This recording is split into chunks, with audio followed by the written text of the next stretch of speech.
Bonjour et bienvenue dans ce point marché du mois de juin. Au cours du mois de mai, les actions ont atteint de nouveaux sommets. Il est vrai que les anticipations de baisse de taux des banques centrales continuent de nourrir l'appétit des investisseurs. Et même si le timing est incertain, notamment aux États-Unis, la tendance à la désinflation n'est pas remise en cause et les investisseurs continuent d'anticiper que la baisse des taux directeurs des banques centrales soutiendra l'activité économique à l'horizon des 12 prochains mois. 4 thématiques retiennent plus particulièrement notre attention.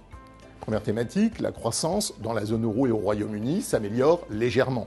Et outre-Atlantique, la croissance apparaît très résiliente au premier semestre. Ceci dit, aux États-Unis, l'affaiblissement du marché du travail devrait finir par peser sur les perspectives de croissance. Deuxième thématique, les politiques monétaires. Le ralentissement de l'inflation devrait permettre à la Banque centrale européenne de baisser ses taux d'intérêt dès le 6 juin, ce qui est déjà pleinement anticipé.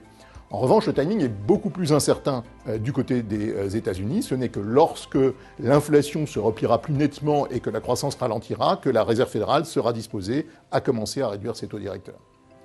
Troisième thématique, les valorisations des entreprises. Certains segments des marchés d'actions apparaissent très chers. D'autres, en revanche, le sont beaucoup moins. On pense notamment à l'Europe et à certains pays émergents.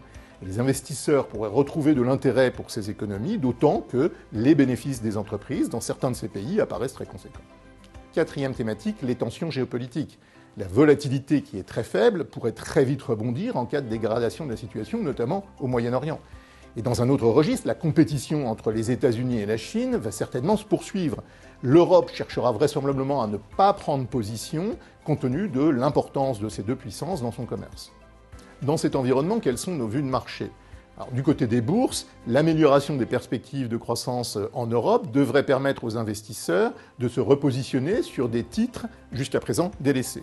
Les investisseurs doivent également privilégier les obligations de qualité et les actions de certains pays émergents. On pense à l'Inde, mais pas seulement.